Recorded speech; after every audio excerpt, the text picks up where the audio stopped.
Hey Kirby. So last night, like 2 in the morning, because you don't sleep, you texted me financial prayer.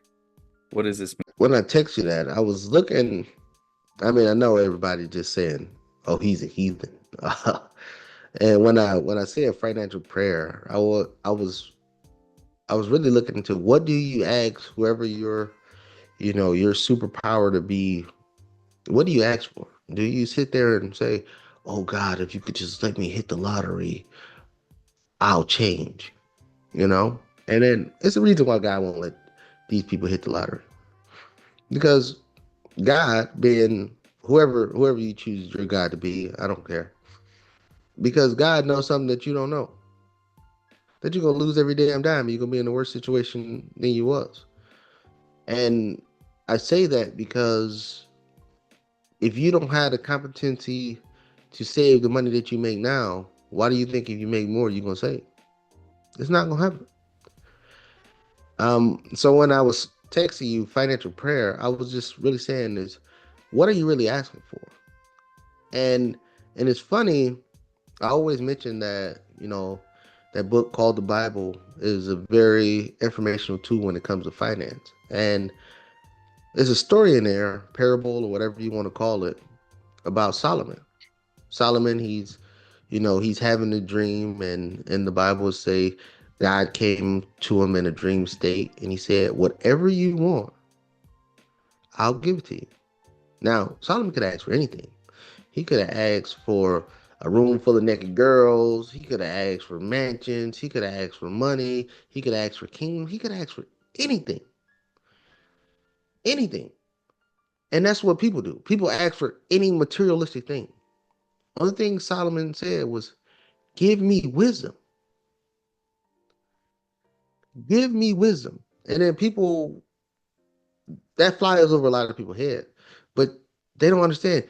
If you have the wisdom, then you can have all the other material things that you want.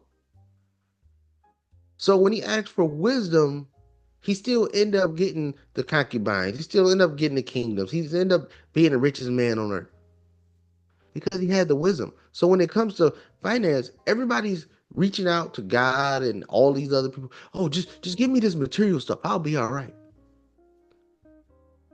But the only thing people need to do is understand how money works, and then you can have all the material things you ever wanted. And that's something that people just don't understand. They think they can just, oh, if I just make more money, then things are gonna get better. Here's the news flash to people. When you was making $5 an hour minimum wage, you was broke. Now you done probably progressed on in life and now you're making 20, 30, $50 an hour. Guess what? You're still broke because you do not have the knowledge to do what you need to do with money. It's not the income. It's not how much money you make. It's how much money you spend. It's how much money you save. It's how much money you invest.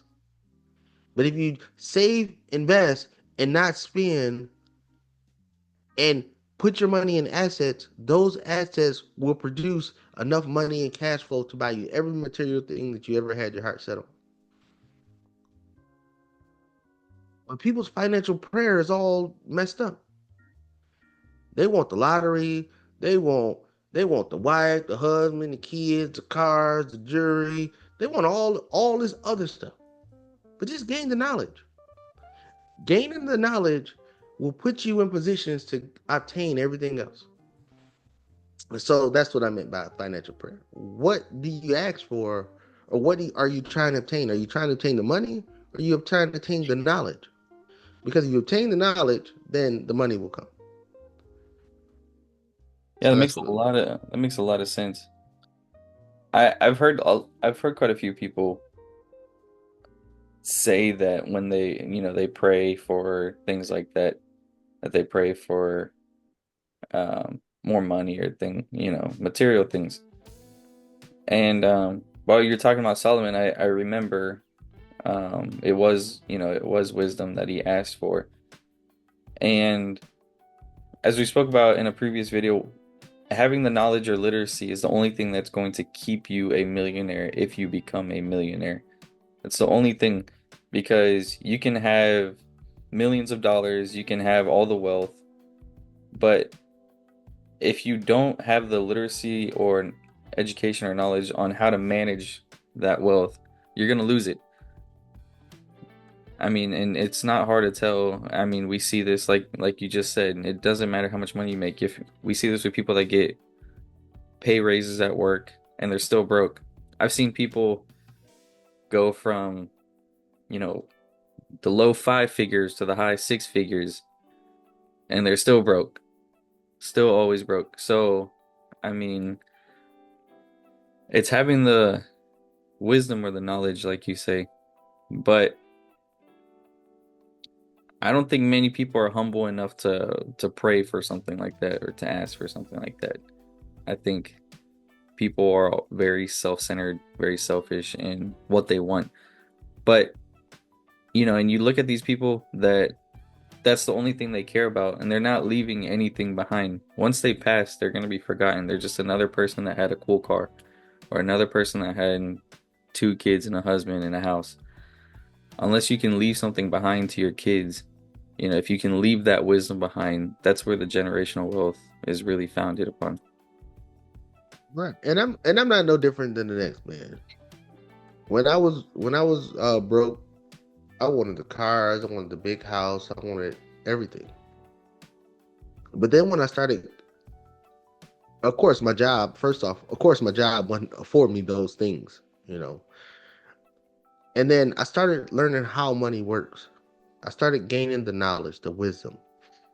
And then after I start putting that knowledge to wisdom into practice, that's the key. Learning the knowledge is one thing. Putting it into practice is a whole nother element.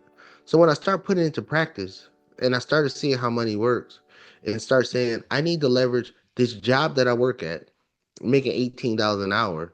I need to leverage it to get out of debt. I need to leverage it to invest. And then I just kept doing that over and over and over again.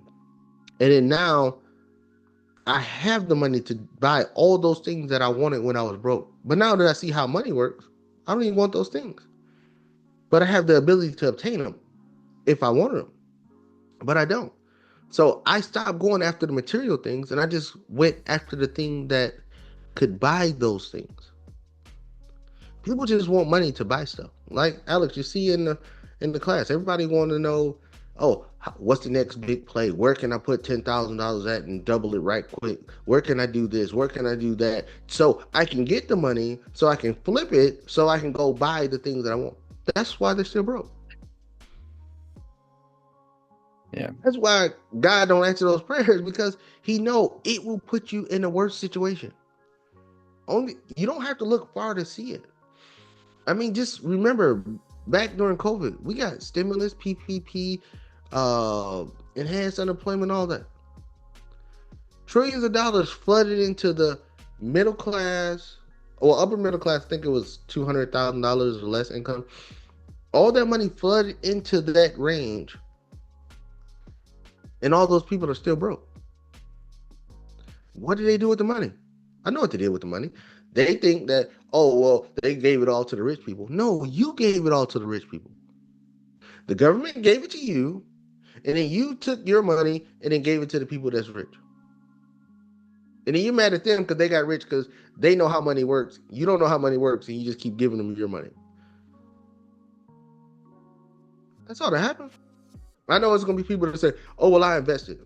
Well, the rich people already been invested, and they've been invested in quality in it. So when you invest, their value of their shares go higher. You get the money, you go to Walmart, you make the Waltons richer. You go to Target, you go to Best Buy, you go wherever, you making the rich richer. Nobody thought of, hey, how about community economics? How about we put our stuff together and build something? How about we put our stuff together and buy some assets so we can keep the money for us? Nobody thought about that. So you can't even handle enhanced unemployment, PPP loans, and stimulus checks. So why God gonna waste his time giving you $1 million so you can give it to Alex? Because that's what's gonna happen.